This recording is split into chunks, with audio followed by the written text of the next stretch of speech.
Y quiero invitar aquí al predicador que invitado, sí, que ya tiene recorrido porque ya ha predicado también en La Guajira y todo.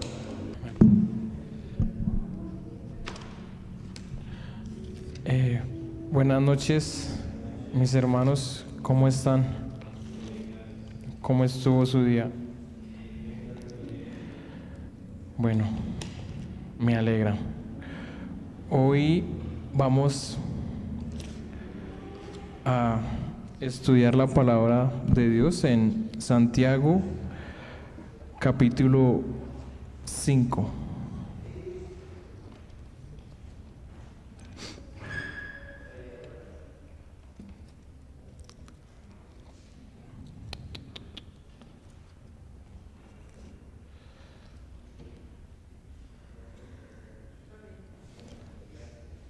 Santiago, versículos, vamos a leer todo el capítulo, pues solo tiene 20 versículos nada más. Entonces dice la palabra del Señor. Vamos ahora, ricos, llorad y aullad por las miserias que os vendrán. Vuestras riquezas están podridas y vuestras ropas están comidas de polilla. Vuestro oro y plata están enmohecidos y su moho testificará contra vosotros y devorará del todo vuestras carnes como fuego. Habéis acumulado tesoros para los días postreros. He aquí clama el jornal de los obreros que han cosechado vuestras tierras, el cual por engaño no les ha sido pagado por vosotros, y los clamores de los que habían cegado han entrado en los oídos del Señor de los ejércitos. Habéis vivido en deleites sobre la tierra y sido disolutos. Habéis engordado vuestros corazones como en día de matanza. Habéis condenado y dado muerte al justo, y él no os hace resistencia. Por tanto, hermanos, tened paciencia hasta la venida del Señor. Mirad cómo el labrador espera el precioso fruto de la tierra, aguardando con paciencia hasta que reciba la lluvia temprana y la tardía. Tened también vosotros paciencia y afirmad vuestros corazones, porque la venida del Señor se acerca. Hermanos, no os quejéis unos contra otros, para que no seáis condenados. He aquí, el juez está delante de la puerta. Hermanos míos, tomad como ejemplo de aflicción y de paciencia a los profetas que hablaron en nombre del Señor. He aquí tenemos por bienaventurados a los que sufren. Habéis oído de la paciencia de Job y habéis visto el fin del Señor, que el Señor es muy misericordioso y compasivo. Pero sobre todo, hermanos míos, no juréis ni por el cielo, ni por la tierra, ni por ningún otro juramento, sino que vuestro sí sea sí y vuestro no sea no, para que no caigáis en condenación. ¿Está alguno entre vosotros afligido? Haga oración. ¿Está alguno alegre? Cante alabanzas. ¿Está alguno enfermo entre vosotros? Llame a los ancianos de la iglesia y oren por él, ungiéndole con aceite en el nombre del Señor. Y la oración de fe salvará al enfermo, y el Señor lo levantará, y si hubiere cometido pecados, le serán perdonados. Confesaos vuestras ofensas unos a otros, y orad unos por otros, para que seáis sanados. La oración eficaz del justo puede mucho. Elías era un hombre sujeto a pasiones semejantes a las nuestras, y oró fervientemente para que no lloviese, y no llovió sobre la tierra por 3 años y 6 meses. Y otra vez oró, y el cielo dio la lluvia, y la tierra produjo su fruto. Hermanos, si alguno de entre vosotros se ha extraviado de la verdad, y alguno le hace volver, sepa que el que haga volver al pecador del error de su camino, salvará de muerte un alma y cubrirá multitud de pecados. Amén. Bueno, mis hermanos, este capítulo lo podemos dividir en tres partes, por decirlo así, ¿no? El primero es una advertencia que Dios hace a los ricos desde el versículo 1 hasta el versículo 6, ¿no? Entonces, el segundo es una exhortación acerca del regreso de Cristo, ¿no? El Señor nos exhorta que seamos pacientes porque la venida del Señor está cerca. Y la tercera parte es una instrucción acerca de la oración, ¿sí? De confesarnos nuestras ofensas los unos a los otros y de ganar o de volver al camino a esas personas que se han extraviado de la verdad, que se han alejado del Señor, ¿no? Y en los versículos del 1 al 6, ¿no? Que es una advertencia a los ricos. Yo cuando leía esa partecita, uno se vuelve al capítulo 1 y esta carta va dirigida, bueno, dice que a las 12 tribus de Israel, ¿no? Pero pues obviamente sabemos que es un mensaje netamente para la iglesia, ¿sí? Para el pueblo de Dios. No es un mensaje que está, digamos, para las personas inconversas, sino es un mensaje para la iglesia, para nosotros, ¿no? Y a mí me llamaba mucho la atención, ¿no? Como inicia aquí el versículo, dice: vamos ahora, ricos, llorad y aullad por las miserias que os vendrán, ¿no? O sea, inicia haciéndoles una advertencia por algo que les va a venir, que no les ha pasado, ¿no? Pero ¿por qué? Dice, bueno, pues porque vuestras riquezas están podridas y vuestras ropas están comidas de polilla, ¿no? Dice, vuestro oro y vuestra plata están enmohecidos. ¿Eso de qué nos habla ahí? Nos habla pues no solamente de riquezas, sino de que esas riquezas que las han acumulado, ¿no? Las atesoraron, están ahí. En la Nueva Versión Internacional decía que las riquezas estaban oxidadas y que ese óxido testificaría contra ellos en el día postrero, ¿no? Eso de que nos habla de que también es una advertencia porque esas personas no ven al prójimo, no ven la necesidad del prójimo, sino solamente piensan en acumular y en acumular, ¿no? Y si nosotros vemos, eso es algo que está totalmente alejado de lo que Dios nos dejó para nosotros, ¿no? Para su pueblo, porque incluso el Señor dice que nosotros debemos, bueno, el segundo mandamiento, el segundo gran mandamiento es amar a nuestro prójimo como a nosotros mismos, ¿no? Dice la palabra. Entonces, si nosotros vemos la necesidad de alguien y no nos duele, ¿no? O sea, entonces es algo que debería, o por lo menos uno leyendo este pasaje debería hacernos reflexionar, ¿no? Porque es por eso que el Señor les advierte eso, ¿no? De la miseria, de las cosas que les vendrán. Pero continúan, ¿no? Porque también en el versículo del 4, el versículo 4 dice que he aquí clama el jornal de los obreros que han cosechado vuestras tierras. Dice que el cual por engaño no les ha sido pagado por vosotros, y los clamores de los que habían cegado han entrado en los oídos del Señor de los ejércitos. No solamente acumulaban riquezas, sino que también eran tramposos, ¿no? O sea, eran malas pagas, por decirlo así, eran de esos malos patrones, de esos malos empleadores, eran personas tramposas, ¿no? Entonces, ahí vemos cómo el Señor, ¿no? les manda esta advertencia a esos ricos, ¿no? Y ese mensaje también va para cada uno de nosotros, ¿no? Que así no seamos multimillonarios, ¿no? Pero de que de alguna u otra manera tal vez nos podamos ver envueltos en una situación así, ¿no? Que, bueno, por X o Y motivo se tenga a alguien que le esté ayudando, ¿no? Hay que ser íntegros, transparentes en pagarle lo justo, ¿no? Porque como dice la palabra, que el obrero es digno de su salario, ¿no? Y luego otra advertencia, otra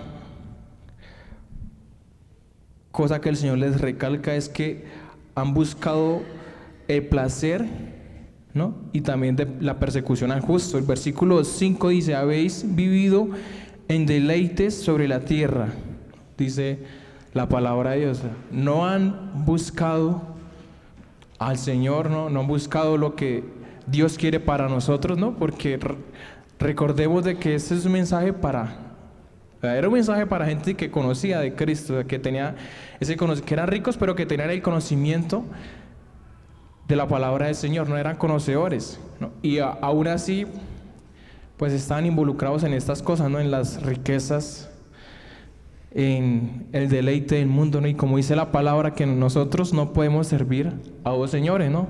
Porque honraremos a uno y odiaremos al otro, ¿no? Pero que no podemos servir a dos señores, ¿no? O servimos a Dios o a las riquezas, dice la palabra.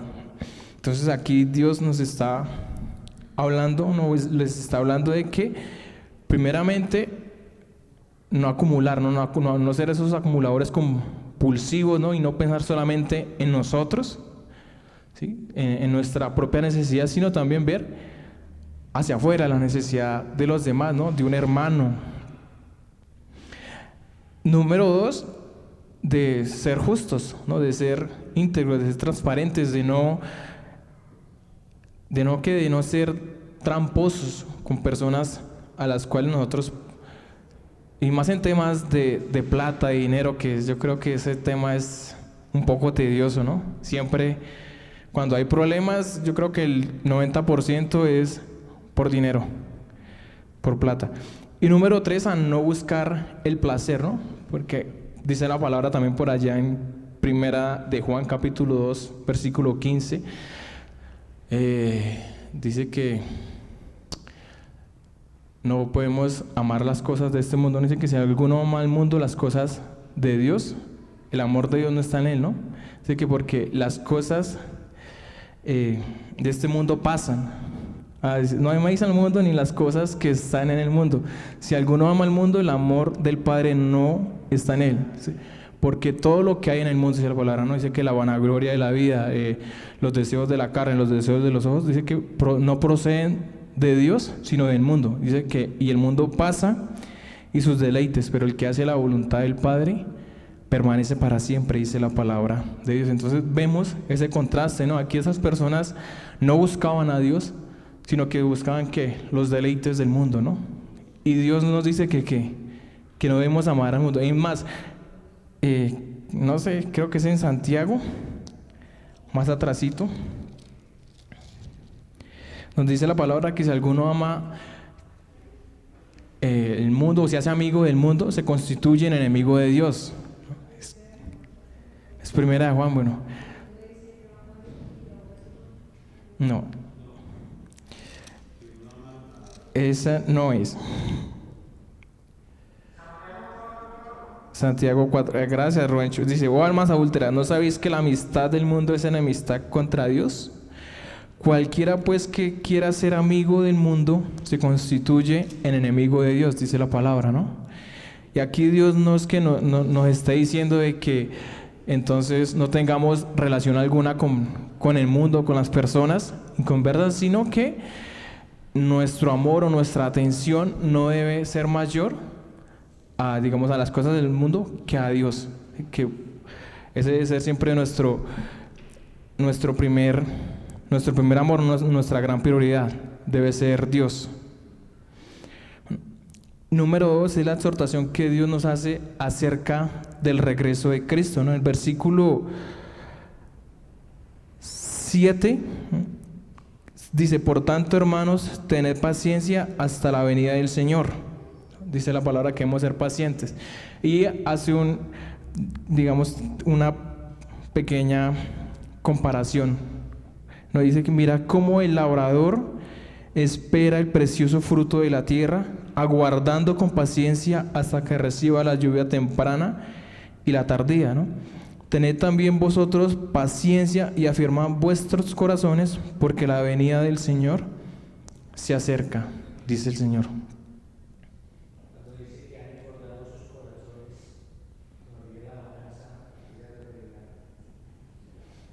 ¿A qué se referirá? Espérenme, yo busco aquí otra.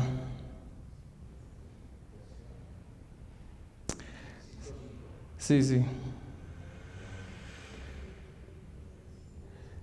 Dice, ustedes han llevado a este mundo una vida de lujo y de placer desenfrenado. Lo que han hecho es engordar para el día de la matanza, ¿no? Dice aquí la Nueva Versión Internacional. No, no tienen, bueno, no toma como tal la palabra corazón, sino que pues yo diría que es como, ¿no?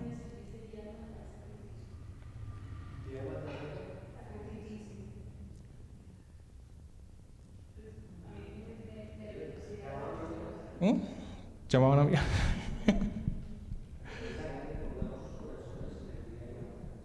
¿Cuántos han comprado aquí pollos para engordar?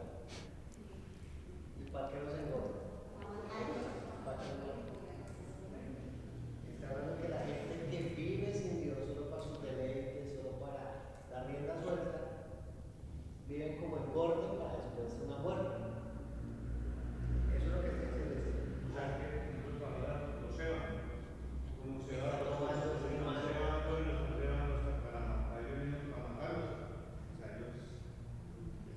está hablando de esas personas que solo viven por vivir, pero no se están dando cuenta que están viviendo sin un propósito, sino solo para juicio. Esa es la imagen que toma Santiago para explicar. Está viendo a la gente sin Dios que vive por así mismo. Ustedes son como animales de engordo que no tienen propósito en esta tierra, sino únicamente la muerte. Es una imagen bastante dura. Entonces, cada vez que como agacha y nada engorda, acuérdense de Santiago.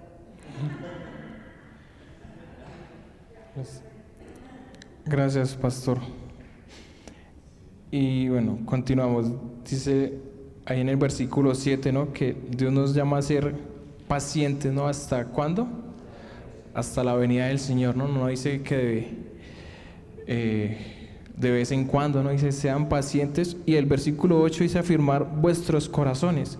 Y teniendo en cuenta la pequeña, como el pequeño ejemplo que toma ahí, ¿no? De labrador, dice que espera el precioso fruto de la tierra, aguardando con paciencia hasta que reciba la lluvia temprana y la tardía, ¿no? Pero para eso, ¿qué tiene que hacer el labrador con la tierra? Trabajarla, labrarla, ¿no? Prepararla, sembrar y estar cuidando, ¿no? De eso también el Señor nos habla a nosotros, ¿no? Que hemos de estar labrando, ¿qué?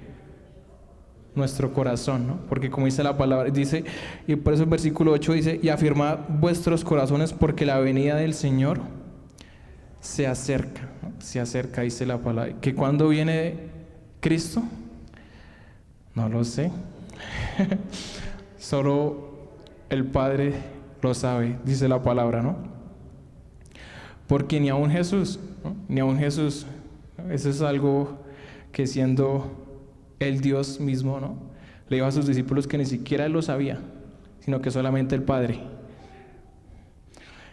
Entonces, lo único que nos compete a nosotros, o lo que el Señor nos manda aquí, es a ser pacientes, ¿no? Y a afirmar nuestros corazones y a perseverar en el camino del Señor, ¿no? Porque dice la palabra que el que persevera hasta el final, solo ese será salvo. No dice que el que se queda a medio camino y nada, sino que tenemos que perseverar, mis hermanos, y perseverar. Y sigue el versículo 9 diciendo, hermanos, no os quejéis unos contra otros para que no seáis condenados. He aquí el juez está delante de la puerta, ¿no? Aquí Dios nos dice que no debemos quejarnos los unos a los otros, ¿no? Y eso pasa en la iglesia demasiado, ¿no? Demasiado. Bueno, mis hermanos, en la iglesia en la que yo digamos, empecé a asistir, ¿no? Pues eran asambleas, pero digamos que la iglesia hija en la que yo asistía, pues era pequeñita, yo creo que por todos así como un culto donde asistieran todos los de la membresía de iglesia, éramos como, no sé, 50, no pasábamos de 60, ¿sí? Entonces todos nos conocíamos y todo se sabía. Todo se sabía, sí, créanme, eso, Dios mío, Sotano le dijo algo a fulano y eso a los 4 o 5 días lo sabía toda la iglesia, hermano. ¿Sí? Entonces, sí pasa en la iglesia, ¿no? Y yo creo que es algo, diría, normal, ¿no? porque somos seres humanos, pero la cuestión es no dejar que eso, sí, que se vaya a mayores cosas, ¿no? Porque si nos vamos a la palabra y vemos las cartas que el apóstol Pablo le mandó a las iglesias, ¿sí? Incluso si vemos allá Pablo discutiendo con el apóstol Pedro, ¿no? Por la cuestión de los gentiles en ese entonces, ¿no? De que Pablo le dijo a Pedro que era un hipócrita, ¿sí? Que porque cuando no estaban los otros, no habían llegado los otros judíos que había mandado Jacobo, él comía con los gentiles, pero después de que llegaron ya no, así. Entonces es ver que no está bien, no estoy diciendo que esté bien, pero que es algo que está muy arraigado a nuestra naturaleza, ¿no? El siempre como que tener esas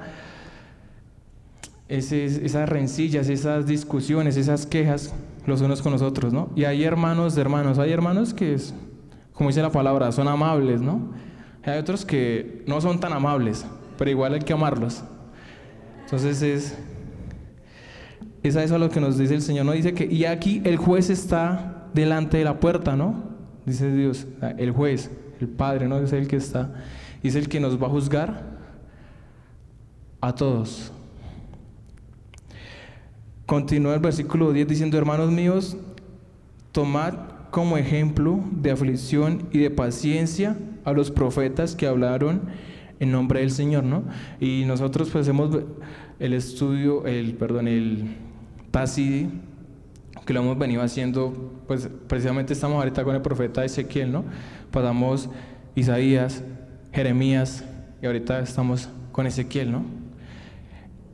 Entonces es ver cómo la misma palabra nos dice que debemos tomar como ejemplo la vida de ellos, ¿no? Y la vida de ellos está, yo creo que muy bien redactada en cada libro, ¿no? En cada libro de cada profeta. Y también el versículo 11 dice: aquí tenemos por bienaventurados a los que sufren, ¿no? Dice el Señor. O sea, que si usted sufre, pero no sufrir por sufrir, ¿no? Sino a los que sufren por la causa, por Cristo, ¿no? Dice la palabra, son bienaventurados.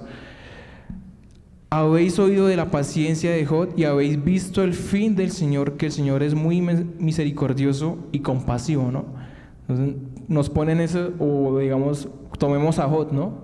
Que la palabra dice que Job era un hombre perfecto, recto, apartado de todo mal y temeroso del Señor, ¿no?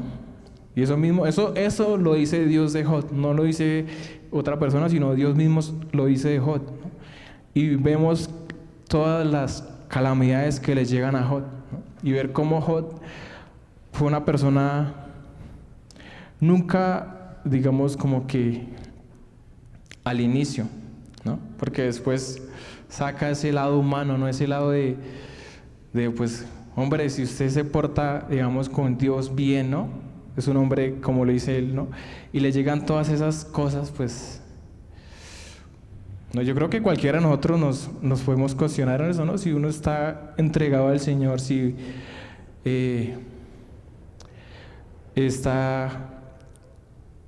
temeroso, procura apartarse de todo malo y les llegan una calamidad, pues, ¿no? ¿A quién usted le va a reclamar? ¿A Dios? ¿No? ¿O con quién va a hablar usted con eso? Con Dios, ¿no? Y ahí vemos como de cierta manera Dios obra de una manera que nosotros no podemos entender, ¿no? Porque Él no le dice a Job por qué le mandó eso, ¿no? Dios no le dice a Job, yo permití eso por tal cosa, ¿no? Igualmente Dios no tiene como esa responsabilidad, ¿no? De respondernos a nosotros, porque pues Él es Dios, ¿sí?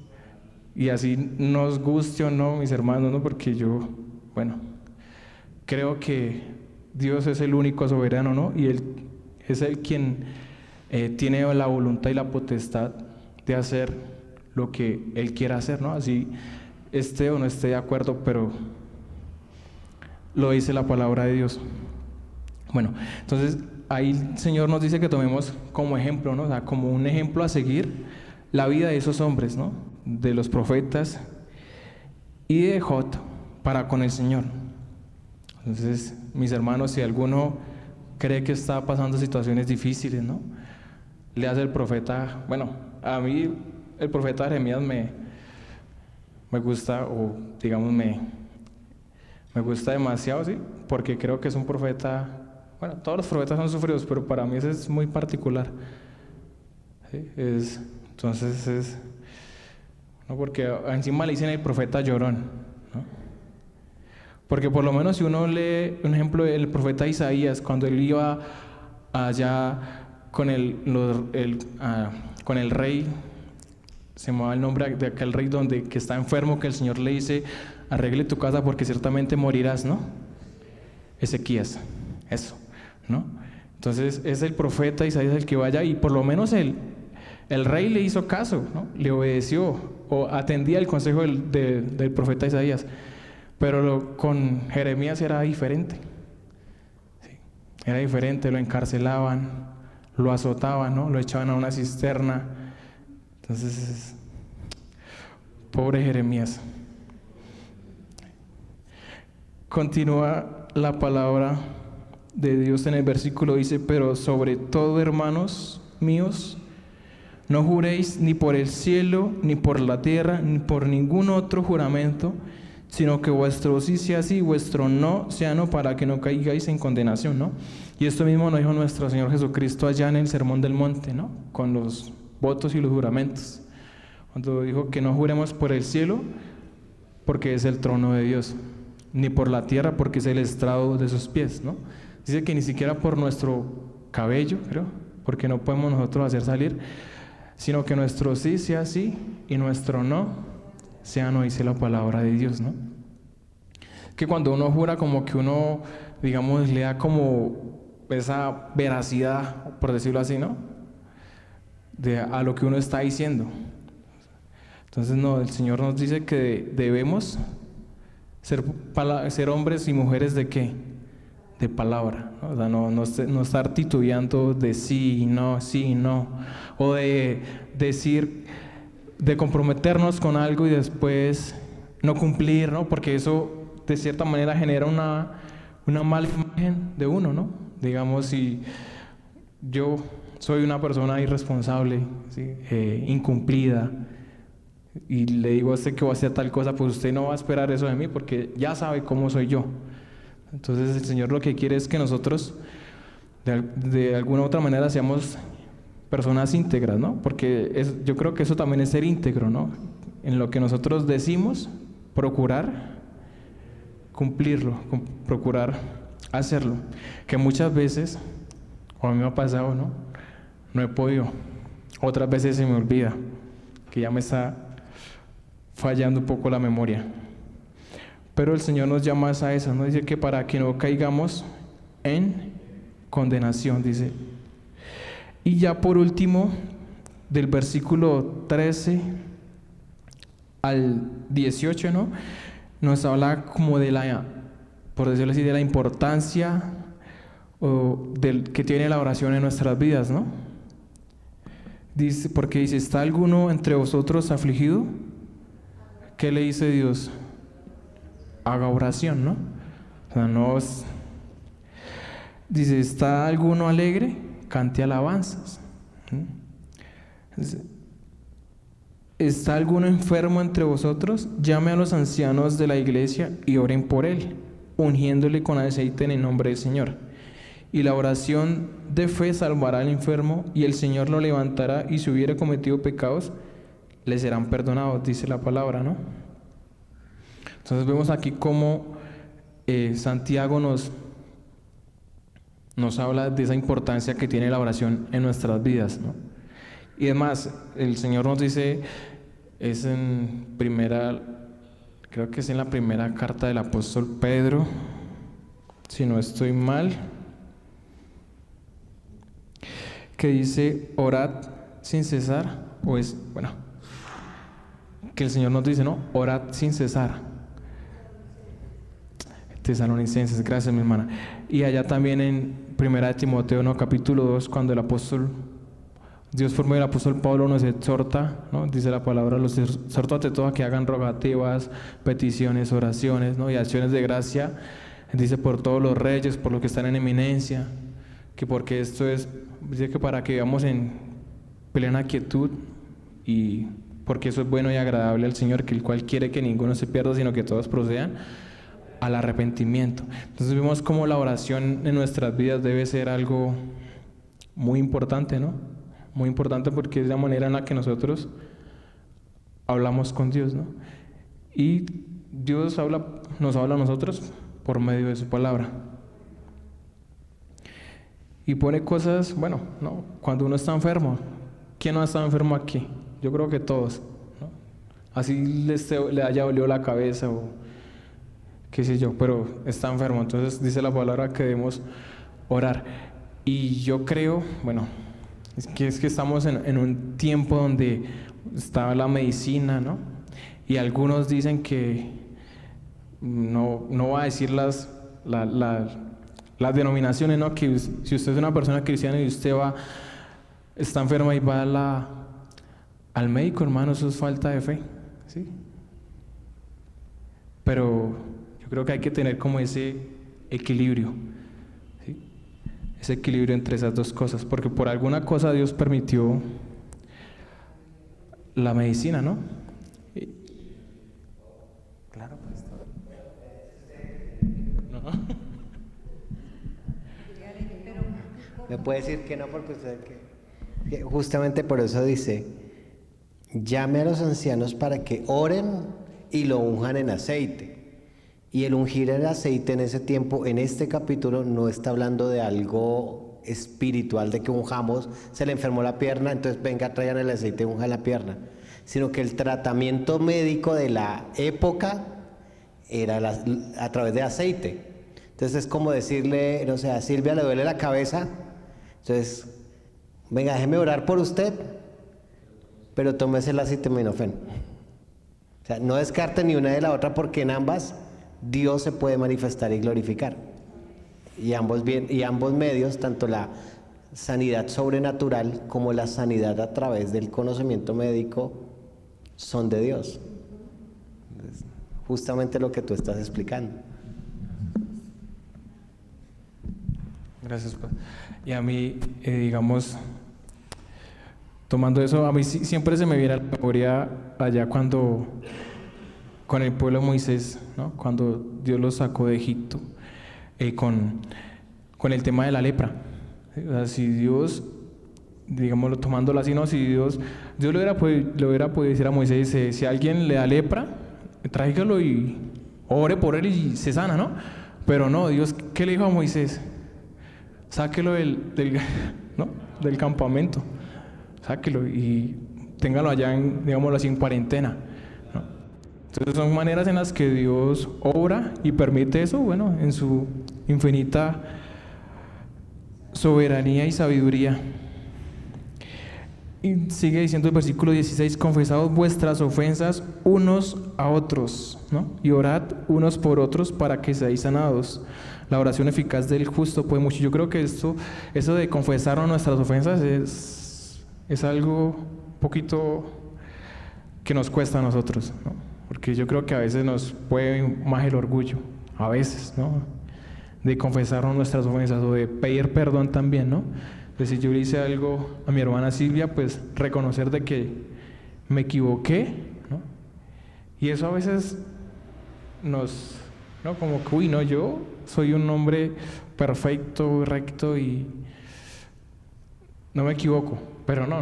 Entonces el Señor nos dice que hemos confesado nuestras ofensas los unos a los otros, no dice que confesarle la ofensa que yo le hice a Silvia a Dios, no, sino los unos a los otros. Y orar los unos por los otros, dice el Señor, porque la oración eficaz del justo puede mucho, dice la palabra, ¿no? Y pone allá como ejemplo a Elías, ¿no? Dice que era un hombre sujeto a pasiones semejantes a las nuestras, ¿no?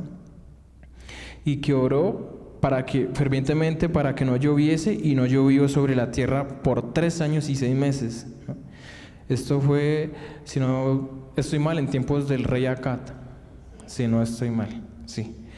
Y dice, y otra vez oró, y el cielo dio lluvia, y la tierra produjo su fruto, dice la palabra, ¿no? Pero pone ese ejemplo a Elías, ¿no? Dice que era uno, y nosotros vemos a Elías como decía un pastor por ahí, como el profeta de fuego, ¿no? El hombre que oró y Dios hizo caer fuego del cielo.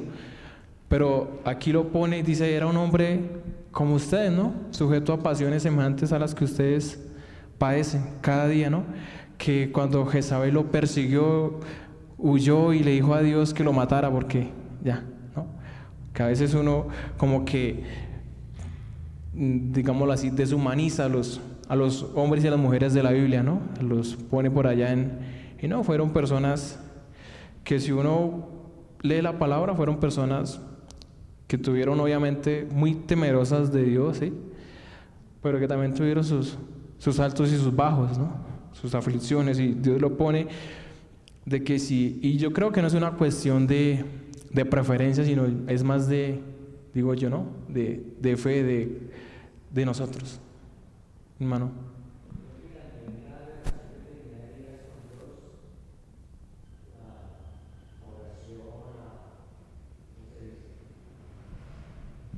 La intimidad, la comunión. Sí, mi hermano, sí.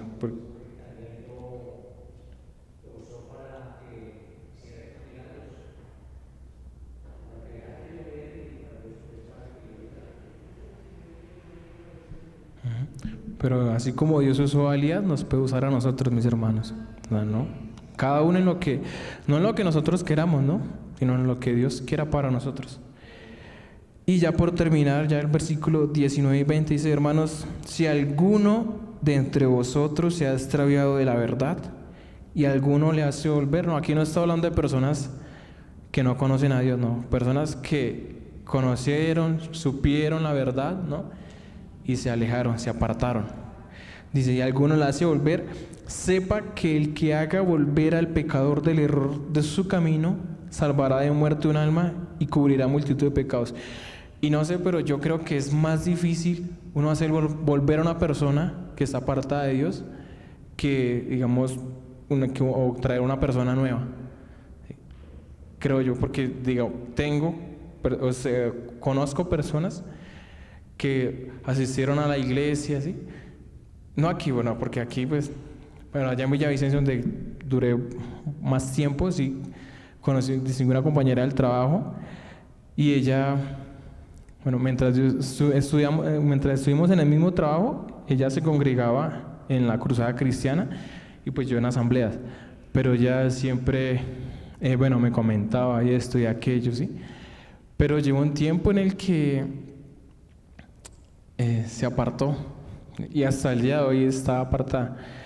Y créanme que es difícil porque como de cierta manera conocen palabra, ¿no? Entonces ponen sus peros, se defienden, ¿sí? Entonces por eso la palabra dice que si alguno sepa que, dice, salvará de muerte un alma y cubrirá multitud de pecados, dice la palabra, ¿no? Entonces es ver, mis hermanos, cómo también estamos llamados a ir a esas personas, ¿no?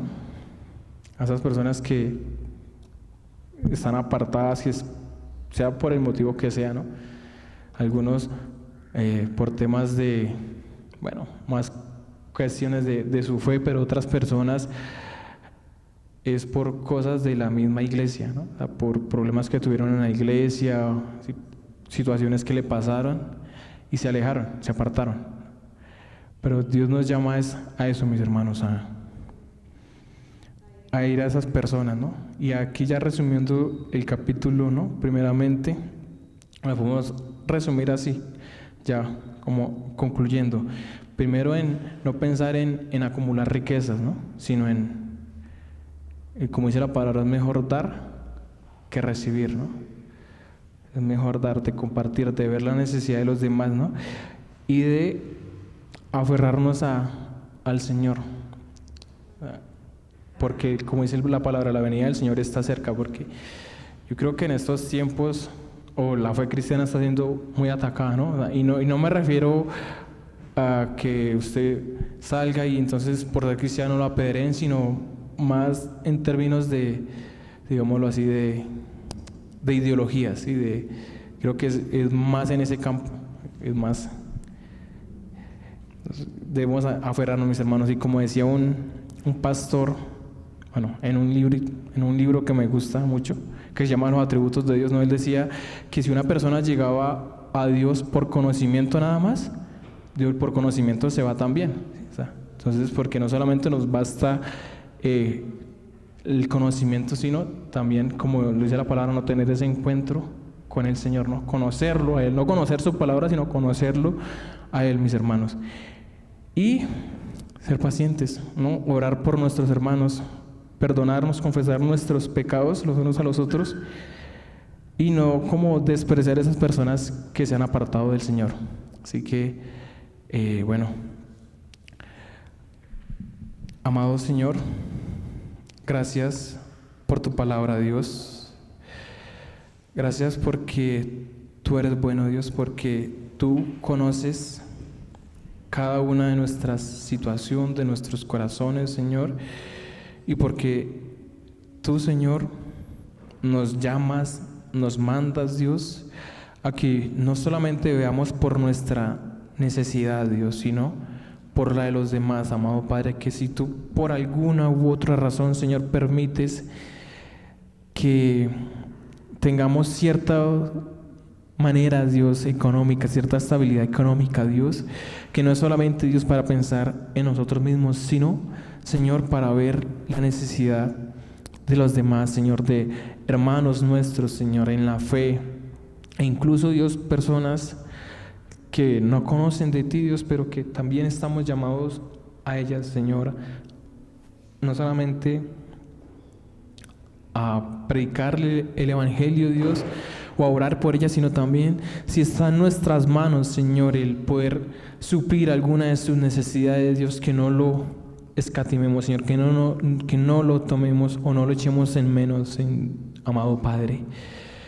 Ayúdanos, Señor, a eso, a ser generosos, Dios, a ser de esas personas, Dios, que no la piensan dos veces, Señor, para poder ayudar a los demás, Señor, y que lo hacen no esperando algo a cambio, sino que lo hacen de corazón, Señor, sin condición, incondicionalmente, Dios, porque como dice tu palabra, sabemos que nuestra recompensa, Señor, no proviene de alguna persona, Dios, sino que proviene de ti, amado Señor, ¿sí? Tú eres el que a nosotros nos vas a recompensar, Señor, en esta vida o en la venidera, amado Dios, aún más, Padre.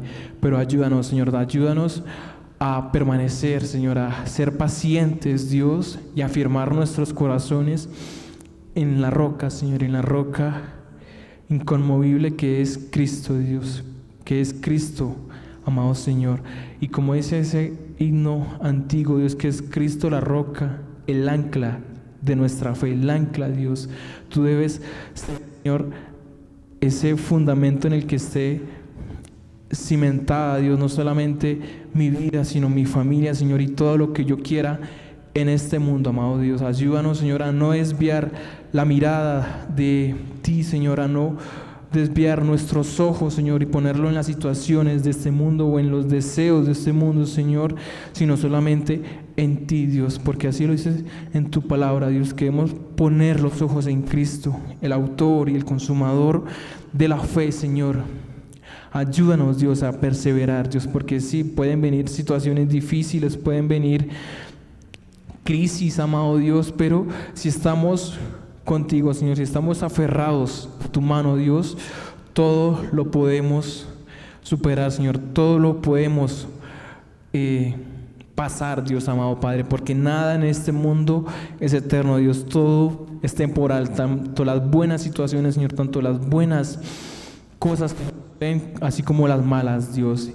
También oramos, Señor, por esas personas que se han alejado de ti, Dios, por alguna situación, Dios, que tú conoces muy bien y que, Señor, ayúdanos, si está en nosotros o si conocemos personas, Dios, a no solamente orar por ellas, Dios, sino también, como les dice en tu palabra, Dios, hacerla volver, Señor, a ti, Dios, a que se reconcilie contigo nuevamente, Dios, porque así salvaremos un alma y tú cubrirás, Señor, multitud de pecados, Dios.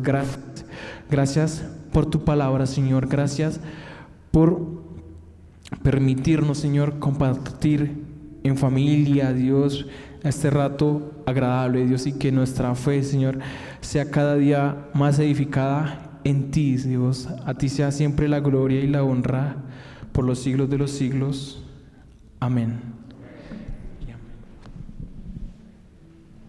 Gracias, Andresito. Bueno, ¿cuántos dan gloria al Señor? ¿A cuánto les habla el Señor?